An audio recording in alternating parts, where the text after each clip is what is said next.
Wow, c'était quoi ce truc? Les amis, j'espère que vous allez bien, j'espère que vous êtes confortablement installés dans le bien-être de vous-même, parce que c'est important. Je voulais absolument qu'on prenne un petit moment là pour parler du Snyder's Cut de Justice League, parce que c'était juste extraordinaire ce qu'on a vu. Là, j'aimerais vous faire une petite vidéo juste entre nous là, où je vous dirai toutes les choses qui m'ont marqué dans ce film. Et franchement, il y en a plein. Il y en a tellement que je me suis dit que ça servirait à rien que juste je parle comme ça face cam, parce que j'allais dire plein de trucs et finalement peut-être la vidéo n'aurait pas de sens. Donc je me suis dit que j'allais prendre des petits post-it et noter chaque chose que j'avais envie de vous dire, et du coup je vais prendre un post-it et je vais parler du truc que je veux vous dire. Ça faisait du sens? Ça faisait du sens. Mais avant de commencer avec les post-it, je sais qu'il y a des gens qui n'ont pas aimé ce film, et vous avez le droit de ne pas l'aimer. Et vous avez le droit d'avoir vos raisons, et je suis prêt à entendre certaines de vos raisons. Moi là tout de suite, là je suis juste un mec qui a kiffé de ouf. Ok? Donc je vais parler que des trucs que j'ai kiffé. Le film n'est pas parfait. Il y a des défauts comme dans tous les films. Le film parfait n'existe pas. Mais là, je vais vous parler que des trucs qui m'ont vraiment fait kiffer. Et la première chose qui m'a vraiment fait kiffer, c'est sur ce post-it là. Il y a marqué The Flash Backstory. Parce que enfin on a le vrai The Flash. Ou en tout cas une nouvelle version de The Flash qui est bien mieux que celle qu'on avait eue dans le premier film, qui était plus le facteur drôle, qui était là pour faire des petites vannes, etc. Il avait peur, etc. Mais là on avait un vrai Flash, en tout cas qui avait l'air d'avoir une expérience. Il y avait des références à Gorilla Grodd, des références à Captain Cold. Et moi ça me fait kiffer. On comprend un petit peu plus ce qui se passe par rapport à son père. Et la scène où il sauve Iris West est juste géniale. Elle est super belle et en même temps elle est drôle, parce que on parle quand même de Barry Allen, faut que ça reste drôle, mais pas trop. J'ai trouvé qu'elle était belle, elle était en plus intéressante, parce que tu vois la manière dont il la dépose tout délicatement, et tu comprends que c'est pour ne pas la blesser, parce que quand il bouge à une telle vitesse, il peut vraiment tout exploser. Quand tu vois, quand il dérape sur le sol, bah, il est en train d'exploser le gravier derrière, tu vois. Et je trouve que ça, c'est assez intéressant. Et je comprends pas pourquoi Joss Whedon a voulu retirer cette scène. D'ailleurs, je comprends pas pourquoi Joss Whedon tout court. Alors, pas dans le sens où je comprends pas pourquoi il a été choisi, mais dans le sens où pourquoi il a fait les choix qu'il a fait. Parce que ce qui est intéressant avec The Flash, c'est que dès maintenant, on comprend qu'il a intégré le principe de retourner dans le temps. Et ça pose les bases pour Flashpoint. Mais en tout cas, je suis vraiment content parce que j'ai pu avoir un petit peu plus d'informations sur Flash. J'en voulais plus sur ce personnage, surtout avec cette nouvelle version avec Ezra Miller. Et finalement, bah voilà, j'ai été servi et je suis vraiment content. Petit fun fact autour de cet acteur, il était à Londres au moment des reshoots, parce que lui, il est en train de tourner Fantastic Beasts, enfin les Animaux Fantastiques 3. Et vu que tout s'est passé en pleine période Covid, qui faisait que Zack Snyder était à Los Angeles, et via Zoom, il lui donnait les indications pour comment jouer. Ok, c'est quoi le deuxième truc que j'ai kiffé? La bataille épique. Ouais, la bataille où tu as les anciens dieux, les dieux grecs qui ont débarqué. Donc tu vois Zeus qui est ultra... Mais oh là là, mais comment ils ont pu couper cette scène? Elle est trop ouf. Alors peut-être que, oui, je sais, peut-être que c'est un petit peu long par rapport au format normal, mais moi je trouve que cette scène, elle est extraordinaire. Je comprends pas pourquoi ils l'ont coupée. Elle est vraiment beaucoup trop bien. Et puis tu vois que Ares... Oui, il était là, quoi. Il était même carrément là. Et puis c'était quand même cool de voir une lanterne en action, même si ça dure pas très longtemps.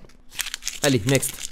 Ryan Choi, oui, celui qu'on voit à Star Labs qui travaille du coup avec le Dr Stone, eh ben c'est Atom. Et ouais, et ça j'ai trouvé ça plutôt cool. Potentiellement c'était dans les plans de Zack Snyder d'en faire un film, pourquoi pas. Meilleure connexion avec le DCEU. Ouais, quand tu vois l'apparition de Martian Manhunter et le reveal de quel personnage il est, tu vois le lien que ça peut avoir avec Man of Steel. Quand tu vois Aquaman, tu comprends le lien que ça a avec sa story dans son film à lui. Il y a une meilleure interaction entre les personnages et entre leurs différentes storylines, ce qui fait qu'on comprend mieux ce qui se passe dans les autres films. On comprend mieux pourquoi Batman veut sauver à ce point Superman. Et ça, c'est la base du film.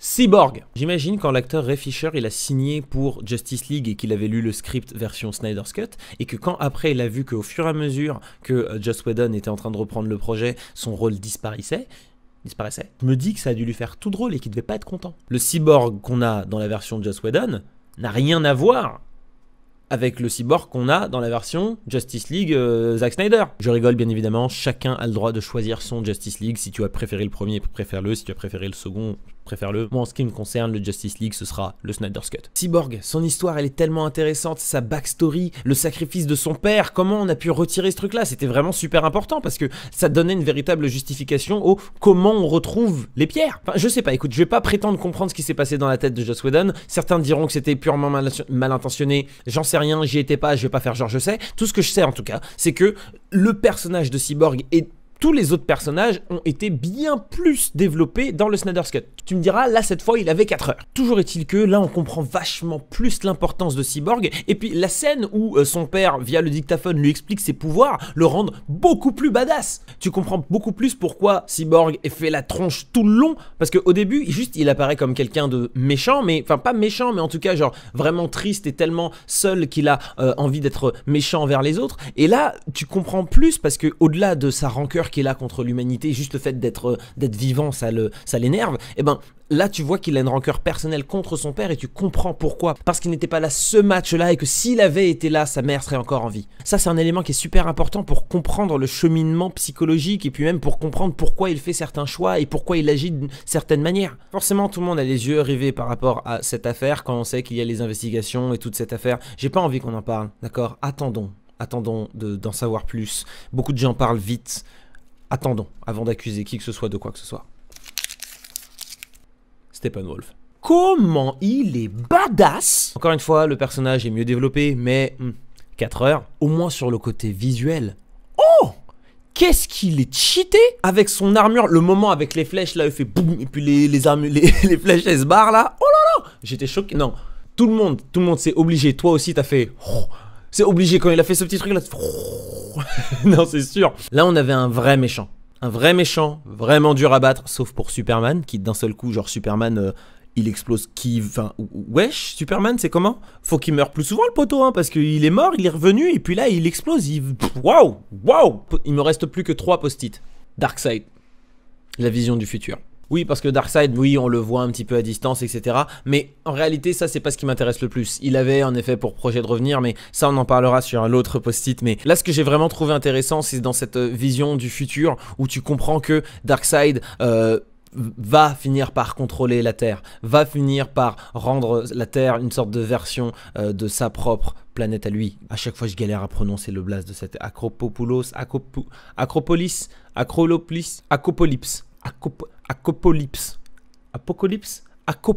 je crois que c'est ça. Hein. Bref, il y a forcément quelqu'un qui peut me le dire dans les commentaires.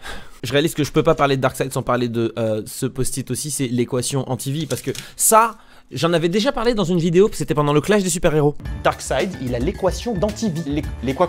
Apparu dans le comics Les Immortels en 1971, Darkseid peut soumettre n'importe qui ou n'importe quoi et en faire sa bitch. Il s'agit d'une formule qui lui assure le contrôle total de tous les êtres qu'il cible. Donc il peut prendre ton Dr Manhattan, il peut prendre ton Thanos, et puis il s'enfonce dans Galactus. Si tu ne connais pas du tout ce programme de clash des super-héros, bah regarde, j'en ai plein d'autres qui sont dispo sur ma page Facebook ou sur ma chaîne YouTube. Mais là, ce qui est super intéressant, c'est de se dire que grâce à cette équation, il peut contrôler n'importe qui. Donc il peut contrôler potentiellement Superman. Enfin, c'est totalement ce qu'il compte faire. Et donc Superman va ensuite tuer Lois, c'est ce qu'on voit dans la vision. En tuant Lois, ça va le rendre encore plus fou. Et là, la planète, c'est foutu quoi. D'ailleurs, il faut bien intégrer que toutes les visions du futur qu'on a, c'est pas forcément le même futur. Il y a plusieurs visions différentes. Dans une des versions, on voit que c'est Darkseid qui tue Aquaman. Or, la version qu'on voit dans l'épilogue, qui est finalement ce qu'il va véritablement se passer dans le futur, la princesse Nera dit que c'est Superman cette fois qui a tué Aquaman. Donc on comprend que Batman a quand même un plan, mais finalement, bon, Superman finit par se pointer. Est-ce que ce sera le moment où Flash va finir par remonter dans le temps et tenter de prévenir Ben Affleck? Mais j'ai pas l'impression que ce plan-là marche. Toujours est-il que, de toutes les façons, Zack Snyder avait fait une conférence dans laquelle il a expliqué tout ce qu'il avait prévu avec le Justice League 2, Justice League 3, avec dedans un grand sacrifice et la mort de Batman qui était prévue. Mais on ne sait pas s'il va le faire, et même s'il le fait, je ne suis pas sûr qu'il fasse exactement ce qu'il avait dit dans cette conférence pour apporter des nouveautés, pour apporter justement du changement, et potentiellement il n'y aura pas de mort de Batman, sachant qu'il y a un autre Batman qui va se pointer, c'est avec Robert Pattinson. Donc là, il y a plein de nouvelles choses qui doivent se faire et qui sont certainement en réflexion à Warner, parce que moi, il y a une chose que je veux, et c'est marqué sur le dernier post-it. Restore it. Restore the Snyder's Cut. On veut la suite, on en veut plus, on veut que tout ça fasse partie du DCEU. Là, ce qui s'est passé dans ce film, ça nous intéresse, cette timeline nous intéresse. On veut voir la fin et suite du Snyder's Cut, de Justice League, de ce qu'il avait prévu de faire, Zack Snyder, et donnez-lui les rênes, laissez-le faire encore. Il y en a qui n'ont pas aimé, il y en a qui seront déçus par ça, mais je pense que dans le plus grand nombre, ça avait l'air d'être relativement unanime. Cette phrase n'a aucun sens. On veut voir la suite. Les amis, je pense que j'ai dit toutes les choses que j'avais envie de dire dans cette vidéo. Bien évidemment que non. C'est sûr que j'ai pas tout dit, mais en tout cas, j'ai essayé d'en dire le plus possible sans que ce soit une vidéo de 50 minutes. Dites-moi ce que vous avez pensé de ce film directement dans les commentaires. Balancez-moi un petit peu vos théories. J'ai envie de voir ce que vous en pensez. Et si vous avez kiffé la vidéo, balance un petit pouce, ça fait toujours plaisir, un petit like. Et puis, si ça te chauffe, tu peux t'abonner. Parce que j'ai l'impression que comme moi, t'as toujours aimé les DC Marvel. De toute façon, tu kiffes les deux, pour toi c'est pareil. Peace! Toujours aimé les DC Marvel. D'ailleurs tu kiffes les deux, pour toi c'est pareil. Installe-toi confortablement.